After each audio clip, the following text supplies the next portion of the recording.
Good morning, everyone, and thank you for joining the Sampling Southeast Asia Quick Insights into Key Regional Markets. I'm Chloe Mesh, Director of Programs at WUSADA, the Western United States Agricultural Trade Association. Let me quickly cover 3 housekeeping notes before we begin. We will be recording today's session, and we'll email you the recording link from our YouTube page within the next few days. You'll remain muted during the presentation, but please submit questions anytime through the Q&A feature. We'll address your questions during our dedicated Q&A session at the end, and we'll follow up by email on any we don't cover live. So I'm pleased to introduce Scott Somerville from Bryant, Christie, who will be presenting on today's webinar. Over the next portion of our time together, we'll take a close look at 5 key markets: Vietnam, Thailand, Indonesia, Malaysia, and Singapore, exploring the demographic trends, cultural considerations, and regulatory differences that shape how business gets done in each one. It's tempting to think of Southeast Asia as a single unified market, but these 5 countries differ significantly in consumer behavior, market maturity, import requirements, and distribution structures. So what works in Singapore may not translate to Vietnam, and Thailand's regulatory landscape looks nothing like Indonesia's. So that's why today's session will give you concise side-by-side comparison of these markets so you can walk away with practical insights into where the opportunities lie and what challenges to anticipate as you plan your export strategy across the region.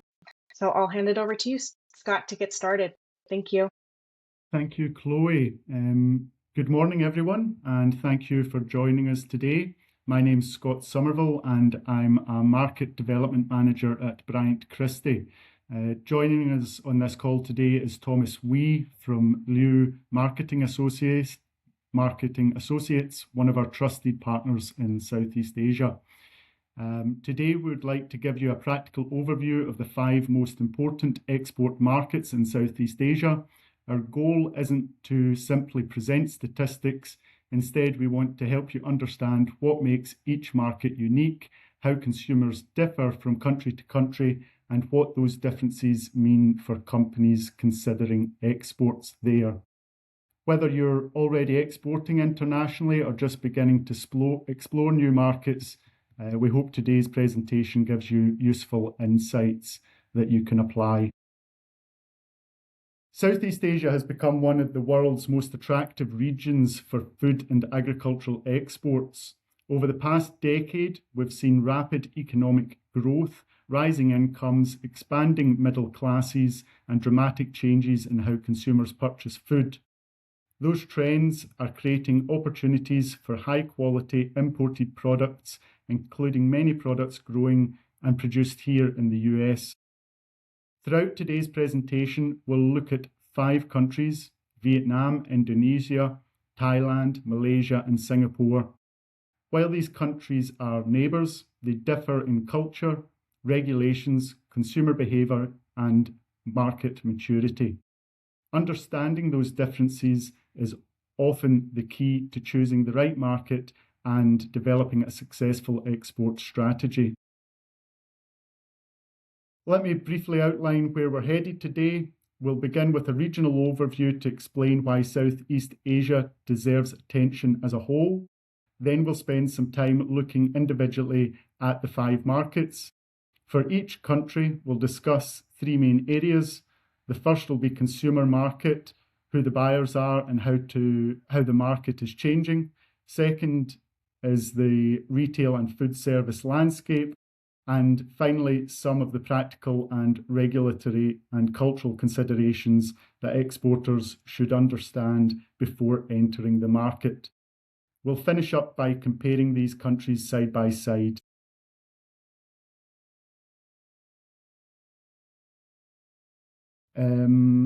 Before looking at each country individually, it's helpful to step back and consider the region as a whole. This slide highlights several of the major forces driving growth. First is the sheer scale of the market. Southeast Asia is home to roughly 688 million people, making it one of the world's largest consumer regions. It's also a relatively young population, with a median age under 35 in many countries. Younger populations generally adopt new products more quickly and tend to spend more on convenience and branded food products as incomes rise. Another important trend is urbanization. More people are moving into cities where supermarkets, convenience stores, specialty retailers, and online grocery platforms are becoming increasingly common. Finally, it's important to remember that Southeast Asia isn't a single homogeneous market.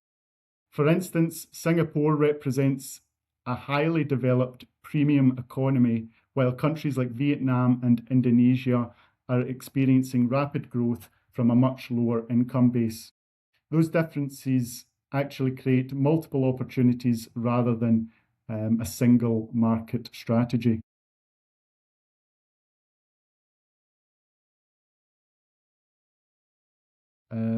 One of the biggest long-term drivers of demand is the emergence of the middle class. By 2030, Southeast Asia is expected to have roughly 350 million middle-class consumers. As household incomes increase, spending patterns change.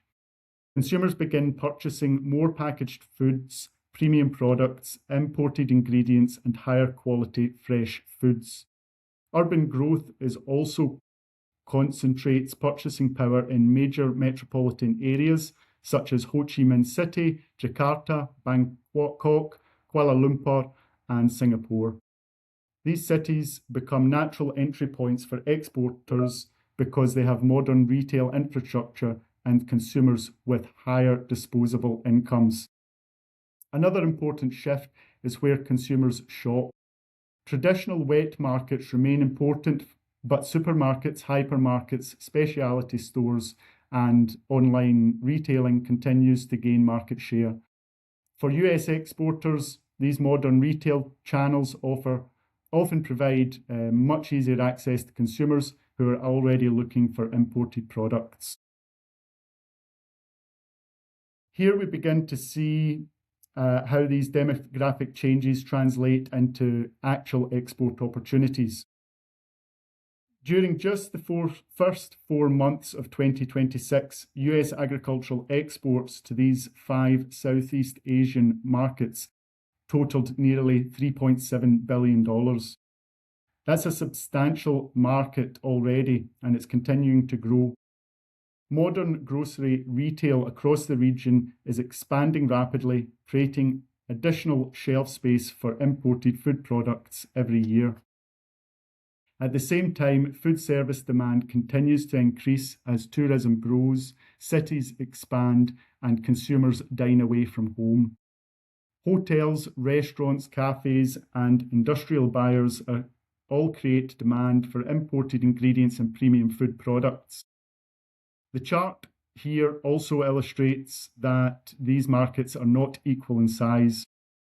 Some countries already import significantly more US agricultural products than others, which helps exporters prioritize where opportunities may be the greatest.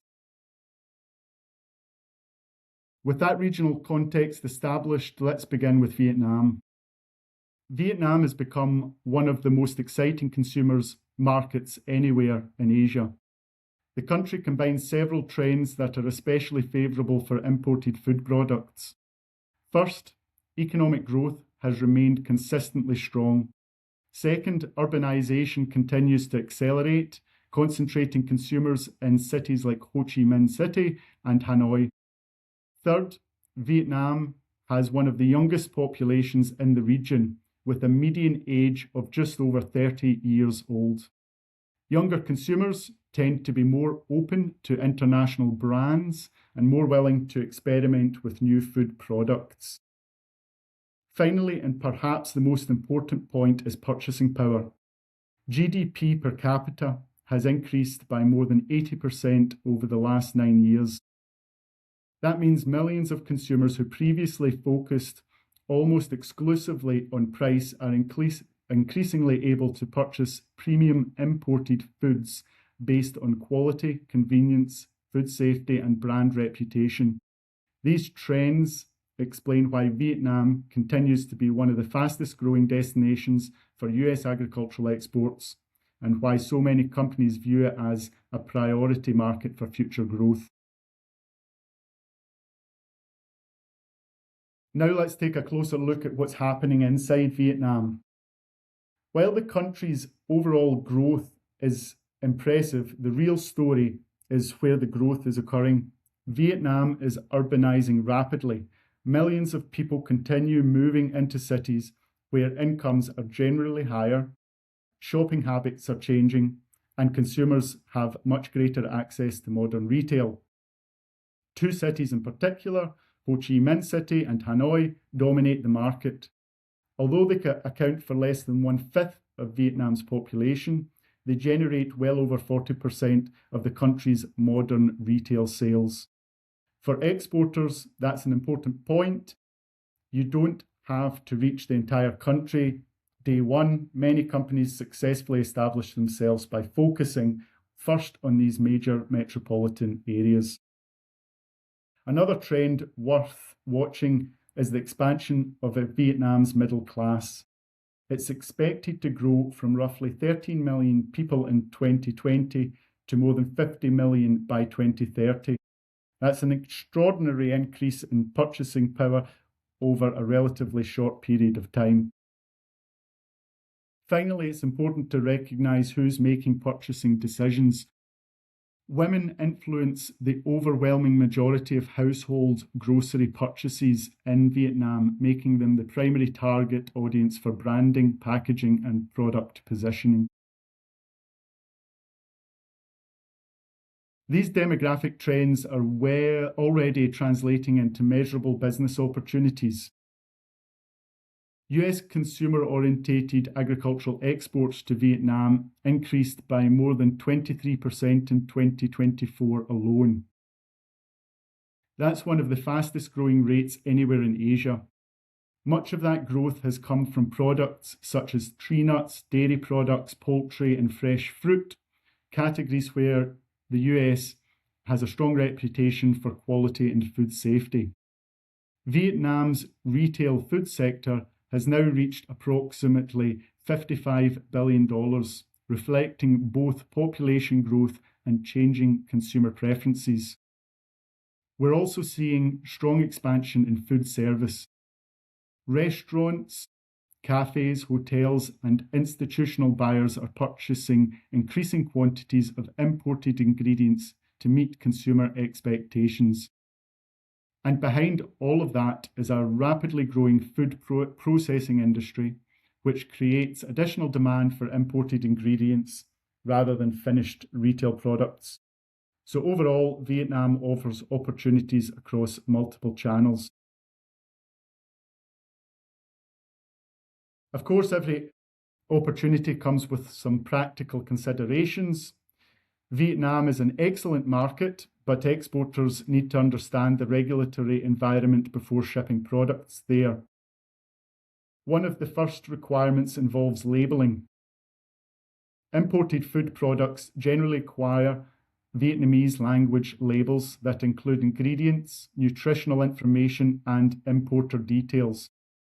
Certain product categories, including dairy, processed foods, and dietary supplements, also require registration with the Ministry of Health before products can be sold. That approval process can take several months, so planning ahead is essential. Another important consideration is distribution. Vietnam's retail landscape is still fragmented across many provinces, making it difficult to serve the market efficiently without capable local importer or distributor support. Finding the right local partner often becomes just as important as selecting the right channel. Companies that invest time in building those relationships typically have much smoother market entry experiences. Now let's turn our attention to Indonesia. One of the most striking characteristics of Indonesia is its sheer size. Indonesia is home to approximately 277 million people, making it not only the largest country in Southeast Asia, but also the fourth most populous nation in the world. And more than half the country's population lives on the island of Java. That concentration makes Java the logical starting point for many exporters because it combines a very large consumer base with the country's most developed retail infrastructure. Indonesia also has one of Southeast Asia's youngest populations, with a median age of about 29 years. Younger consumers are increasingly purchasing packaged foods, convenience products, and international brands as their incomes grow. As shown in the chart, GDP per capita has risen steadily over the past decade, giving millions of consumers more discretionary income. Those economic gains continue to expand demand for higher value imported products.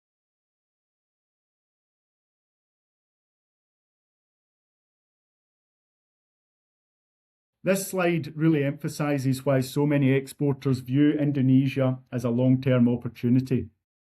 Beyond its enormous population, Indonesia's middle class is projected to more than double over the coming decade. That represents tens of millions of households moving into income levels where imported food products become increasingly affordable. In fact, the middle class will grow from 52 million in 2020 to 135 million by 2030. Rising incomes are changing purchasing habits too. With GDP per capita increasing by about 50% in the past decade, consumers are spending more on convenience foods, healthier products, premium ingredients, and international brands. The country's youthful demographics reinforce these trends, since younger consumers tend to embrace new products more readily than older generations. Importantly, Indonesia is predominantly Muslim and the most populous Muslim nation on earth. While Indonesia still presents regulatory and logistical challenges, the market's size means that even relatively small market shares can translate into significant sales volumes. For groups thinking about long-term strategies, Indonesia is difficult to ignore. One of the biggest differences between Indonesia and many other export markets is geography.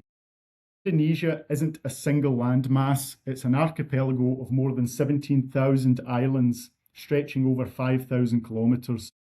That creates obvious logistical challenges, but it also means consumer preferences vary considerably from region to region.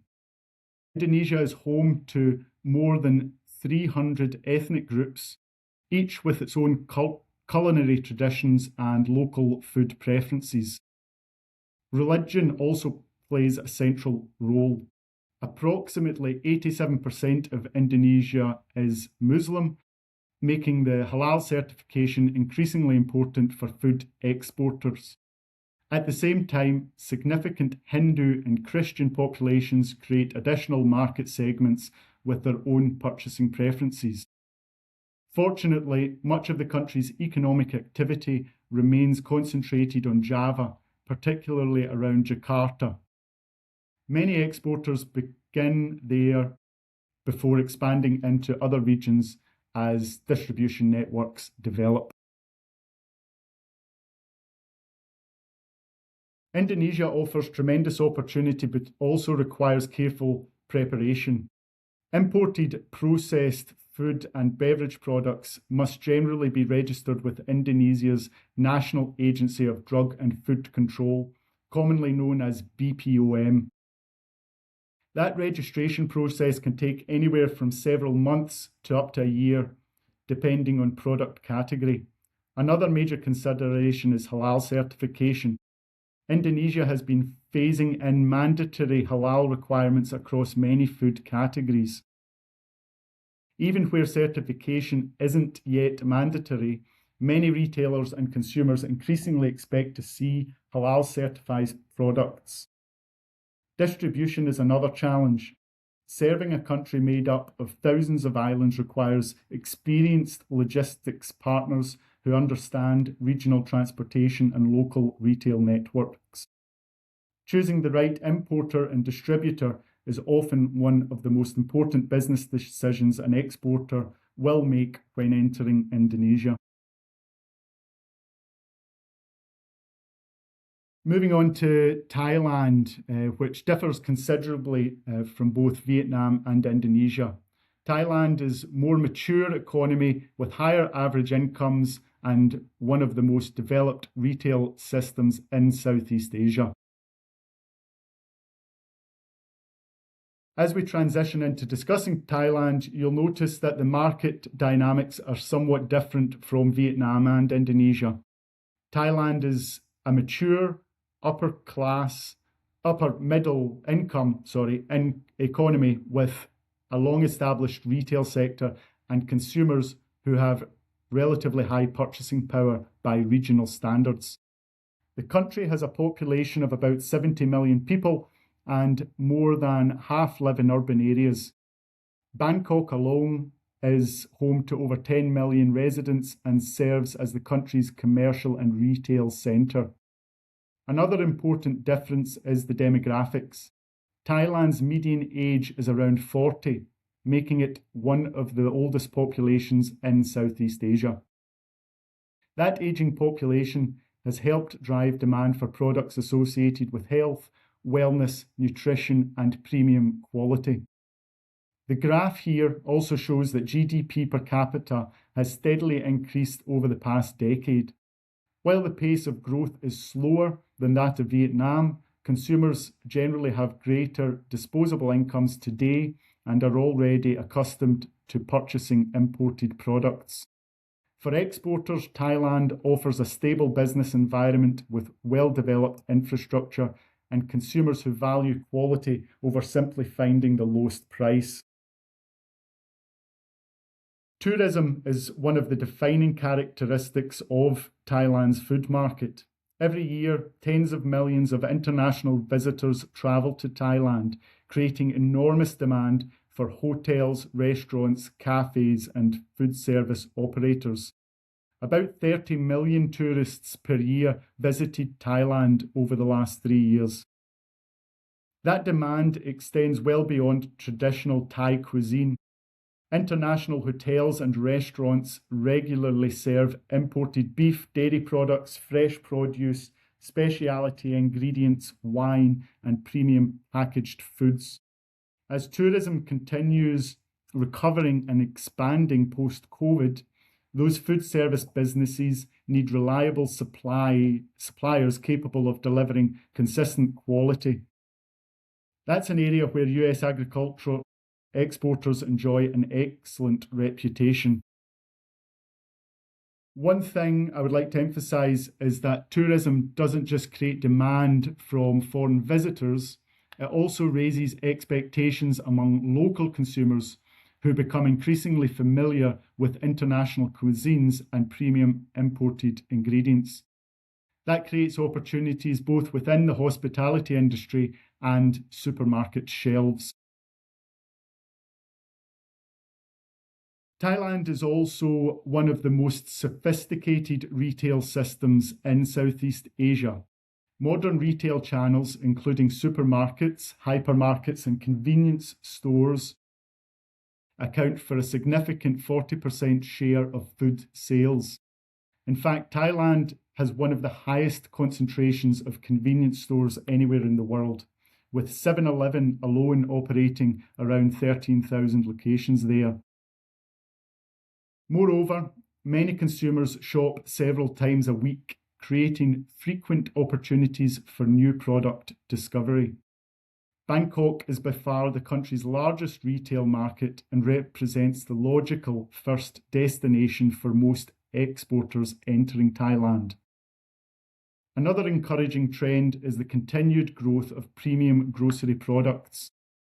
Imported foods have consistently outpaced overall grocery growth, reflecting consumers' willingness to spend more for products they perceive as safer, healthier, and of higher quality.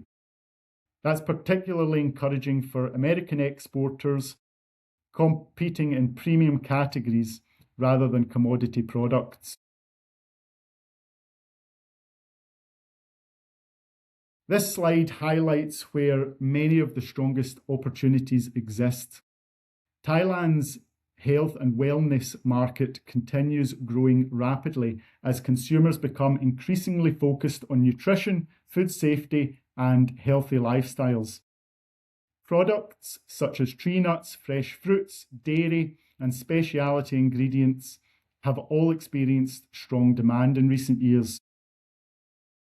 Premium supermarket chains continue to expand their imported food sections because consumers are actively seeking different products. These retailers are not simply competing on price, they compete on selection, quality, and consumer experience. Another important point worth mentioning is consumer concentration. Affluent households in Bangkok spend substantially more on food than the national average, making the capital city an excellent location for introducing premium imported products before expanding elsewhere. For exporters selling high-value products, Thailand often offers attractive margins alongside relatively predictable market conditions. Now, moving on to Malaysia. Malaysia may have a smaller population than Indonesia and Vietnam, but it also offers several unique advantages for exporters. Looking closely at the market, Malaysia combines relatively high incomes with a highly urbanized population. More than 3/4 of Malaysians live in urban areas, with Kuala Lumpur and the surrounding Klang Valley serving as the country's economic centre. That concentration makes distribution considerably easier than in many neighbouring countries. The country's multicultural population also creates interesting opportunities. Different communities often seek different products, celebrate different holidays, and maintain different dietary traditions. Successful exporters recognise these differences and tailor their marketing accordingly rather than treating Malaysia as a single consumer segment. Economically, Malaysia has maintained steady growth for many years, providing businesses with relatively stable operating environments and consumers with strong purchasing power for imported products. Understanding Malaysia's multicultural society is essential for success. Approximately 70% of the population is Malay Muslim, while significant Chinese and Indian communities contribute to an increasingly diverse food culture. For exporters, halal certification is often much more than a regulatory requirement. It can become a competitive advantage that opens access not only to Malaysia, but also to neighbouring Muslim-majority markets throughout the region.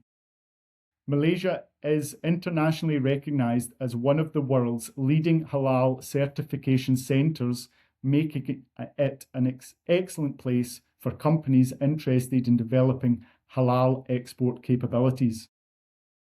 It's also worth noting that Chinese Malaysian consumers tend to purchase a disproportionately large share of premium imported food products. Understanding those different consumer groups allows exporters to target products much more effectively instead of relying on single marketing strategies.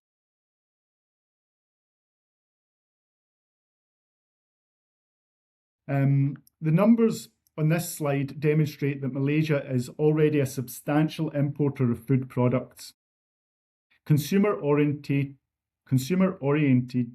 agricultural imports exceed $10 billion annually, making this an established market rather than an emerging one.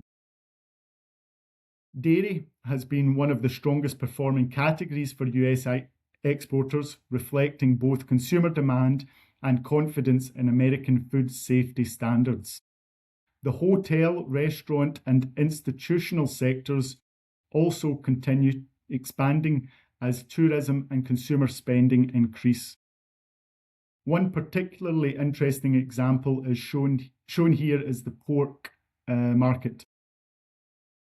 Following African swine fever, Malaysia experienced a dramatic increase in pork imports to compensate for domestic supply shortages. While that specific circumstance may not apply to every commodity, it illustrates an important point. Market conditions can change quickly, creating opportunities for exporters who are actively monitoring developments and are prepared to respond. As we wrap up Malaysia, it's important to spend a moment on regulatory requirements. Halal certification is central to exporting many food products into the country.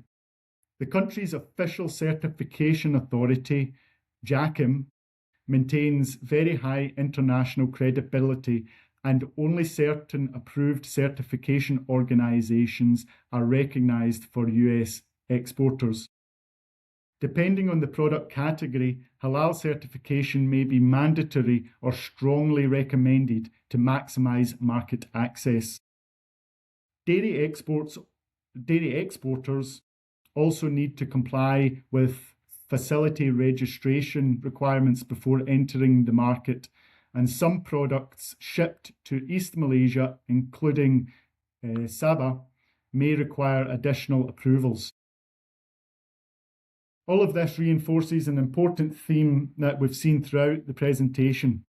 Success in Southeast Asia depends not only on having excellent product, but also on understanding the regulatory environment before products ever leave the US.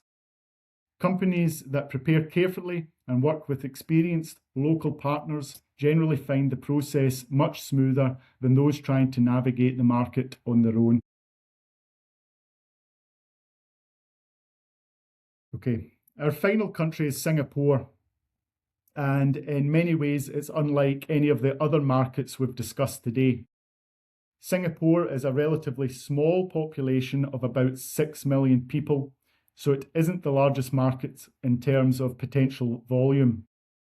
However, it is by far the wealthiest market in Southeast Asia and one of the most affluent consumer markets anywhere in the world. Consumers generally place a much greater emphasis on quality, consistency, food safety, and brand reputation rather than on price alone. Singapore is also one of the easiest places in Asia to do business. Import procedures are efficient, regulations are transparent, and infrastructure is world-class. Perhaps most importantly, many companies don't view Singapore simply as a destination market. They view it as their regional headquarters, a place to establish distribution, build relationships, and expand into neighbouring countries. So while the market itself is relatively small, its strategic importance is much larger than its population might suggest. This slide illustrates why Singapore occupies a unique position. GDP per capita exceeds $90,000, making Singapore one of the highest income countries in the world. Consumers have significant purchasing power and are accustomed to buying imported products from around the globe. The population is highly educated, almost entirely urban, and extremely international. Alongside the local Chinese, Malay, and Indian communities, there are also large populations that create demand for Western brands and international cuisines. Another major advantage is Singapore's business environment. The country consistently ranks among the easiest places in the world to conduct business, with efficient customs procedures, minimal tariffs, and a strong legal framework. For exporters entering Southeast Asia for the first time, Singapore often provides one of the lowest risk entry points into the region.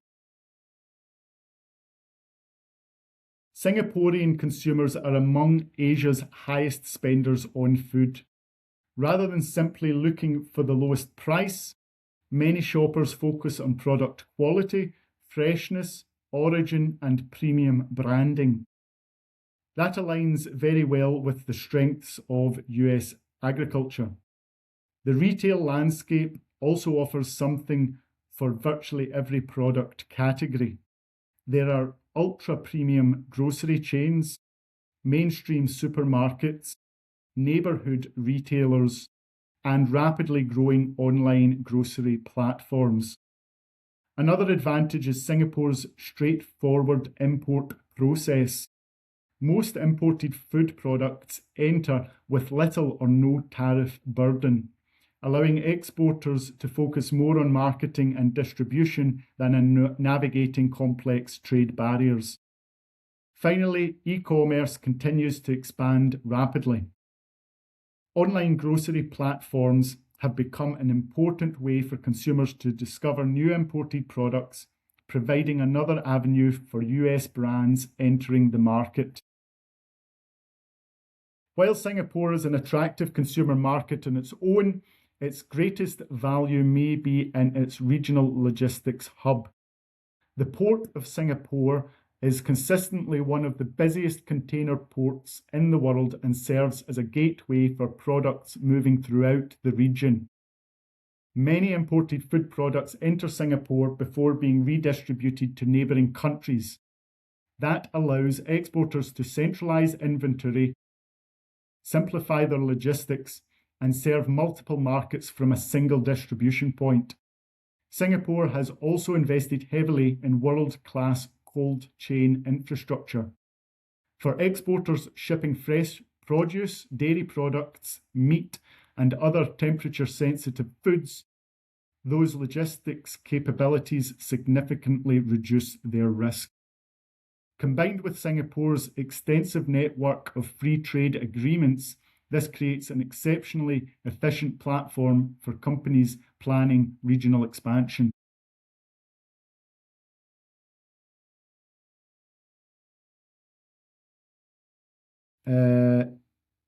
This slide highlights where American products often perform especially well. Premium supermarkets actively seek differentiated imported products that help distinguish their stores from competitors. US beef, fresh fruits, tree nuts, dairy products, and specialty grocery items all enjoy strong recognition among Singaporean consumers. Singapore also has one of Asia's most sophisticated restaurant industries. Hotels, fine dining establishments, and Michelin-starred restaurants consistently source premium imported ingredients. Another advantage is the large expatriate community. Many expats actively seek familiar Western brands, creating an established consumer base for American products. Finally, gourmet food halls and premium retail concepts continue expanding, giving new exporters additional opportunities to introduce specialty products to consumers. Okay, having looked at each country individually, let's step back and compare them.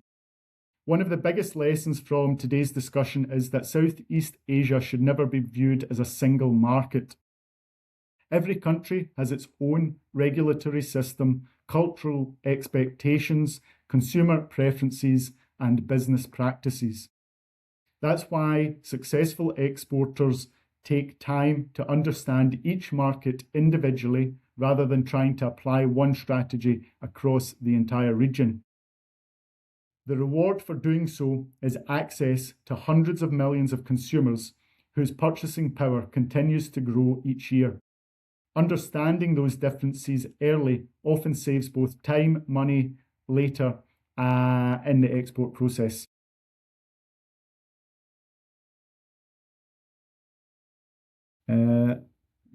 This comparison really emphasises how different these markets can be.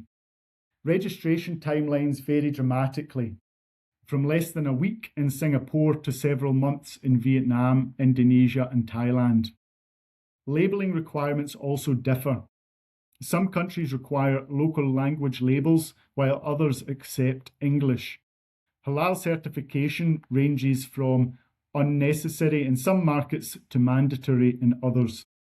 These differences reinforce why exporters should avoid thinking of Southeast Asia as a single regulatory environment, and instead, every market requires its own compliance strategy, documentation, and market entry plan. Working closely with knowledgeable importers and local regulatory experts can drastically simplify that process. Regulations are only part of the equation, though. Consumer culture is equally important. Religious traditions influence purchasing decisions throughout the region. In Indonesia and Malaysia, halal certification is central to reaching much of the consumer market. In Thailand, Buddhist traditions contribute to demand for fresh produce, vegetarian foods, and plant-based products during certain periods of the year. Vietnamese consumers often associate imported Western foods with higher quality and stronger food safety standards.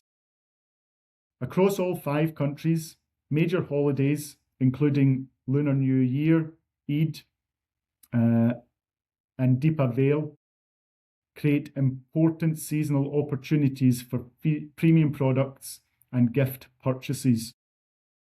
Exporters who align product promotions with these cultural occasions often achieve much stronger market results than those relying on standard year-round marketing campaigns. As we round up this presentation, I would like to leave you with some central messages. Southeast Asia represents one of the most exciting growth opportunities for US agricultural exports anywhere in the world. The region offers hundreds of millions of consumers, rising incomes, expanding modern retail, and increasing demand for high-quality imported foods. At the same time, success requires preparation.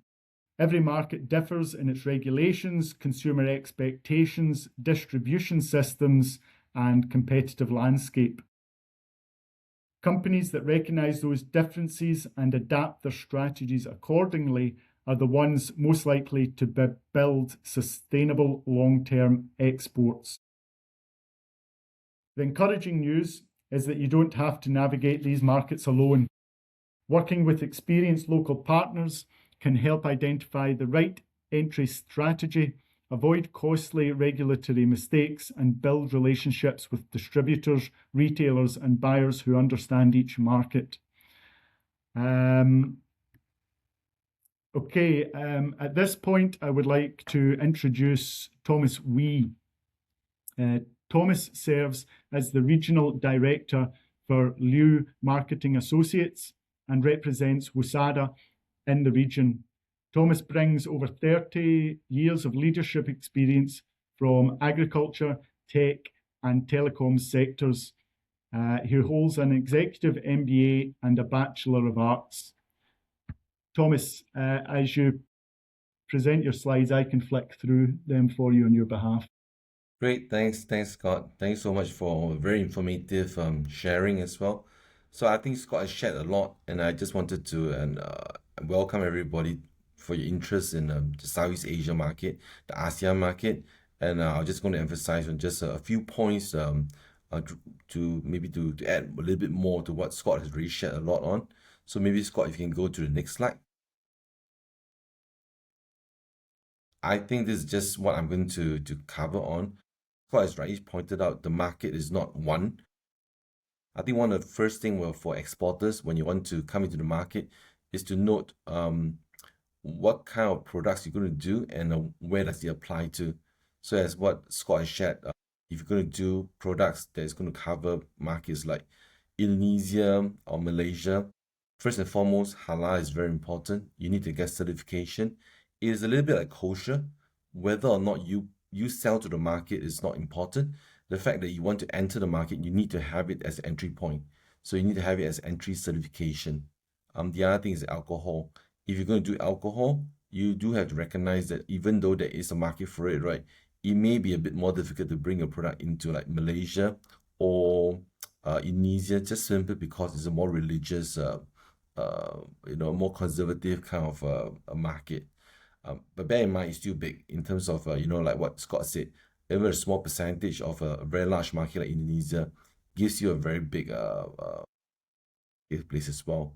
So if you have products such as this, right, consider what's easier to go into. Maybe Singapore is easier to go into. Maybe Malaysia is maybe Philippines is easier for you to go into with products that's containing things that are considered not acceptable to the Muslims. And the other thing is that you think about affordability as well. So some market, they are very large market, but the income is very low. So for example, Vietnam, for example, Philippines, or even like Indonesia, these are very large market. The income is low, so you need to see whether your product fits the market or not. On the other hand, right, there's some market like Singapore, very high income, but they're much smaller. So even like Singapore is like 6 million people, so it's a very very small market, but the income is very high. So if you have product that are very niche and very premium, maybe that's a good place to start from. And then the other one I wanted to cover is the market access as well. Where do we have free trade agreements? So unfortunately for US, a lot of products don't have. We don't really have a lot of free trade agreements with the market here, except for Singapore. So whereas your competitors, people like Australia, Europe, they do have the advantage of free trade agreements to the markets. So sometimes when you want to compete, right, you need to take into consideration where do you stand vis-a-vis the other competitors too. So I think Scott mentioned that a market like Singapore or even Malaysia are a good showcase market because there are places where even though the consumption may not be high, having a product in the market allows you to let other market, people from retailers from Thailand, from Philippines, when they come to the buyers who come to market like Singapore to do a market survey to see what's available in the market, they can actually bring back to their own country. They want to see the trends and things like that too. So it gives you a bit of entry to the whole environment. So case in point, like for example, one of the newest countries to be established is the East Timor-Leste. So many of the products you cannot, it's actually used to be part of Indonesia. Many of the products you cannot find in Indonesia, you find it actually in Timor-Leste, a very small market, about 1 million people. But when you go there, you realize that, hey, a lot of the products they get actually comes from Singapore or comes from Malaysia. They actually do a transshipment from those markets to Timor-Leste. So your product may not necessarily end up just within, say, Singapore or Malaysia. It can end up going to other parts of the Southeast Asia as well. The other one I want to say is, I think Scott mentioned was that you want to find a very reliable local partner to work with, importer to work with, because the market, except for maybe Singapore and to some extent maybe even Malaysia, every other market is a lot more, there's a lot more corruption, a lot more what we would call shadow trade, where trade don't comes in directly through the proper manners. So I think one of the thing that Scott has showed was the registration process. It takes different market, takes different time to get a product registered. So I want to also use that as a guide because it's pretty accurate. For example, in Thailand, right, products can take anything from 6 months to 1 year to be registered. It is important for you to go through a proper channel, a proper way of registering your product. Try not to be tempted when an importer or somebody can tell you that they can shortcut the whole thing and you can get your products registered faster. A lot of time, this means that your product is not properly registered. And what that may mean is that while you may get a faster entry to market, it also means that when your product becomes popular, you may actually get inspected, and you may find your paperwork do not actually stand up to scrutiny, and that will actually end up holding all your entire import. Your product may not be allowed to be listed on the supermarket, not be allowed to be entering the market as well. So do find a partner that is reliable, is able to help you to go through it. And how to do so? A lot of time, right, you can get it through WSATA and to go for our missions, to go to the market to understand. The other one is people like the US actually have we have embassies in all these markets, and we have a very strong agricultural office in this market, and they're more than willing to happy to help you to identify good importers as well, or at least for you to check whether are they a bona fide, are they a well-known or reputable importers to work with. So I want to just leave this with you, and then pass it back to Scott and Chloe as well for any questions.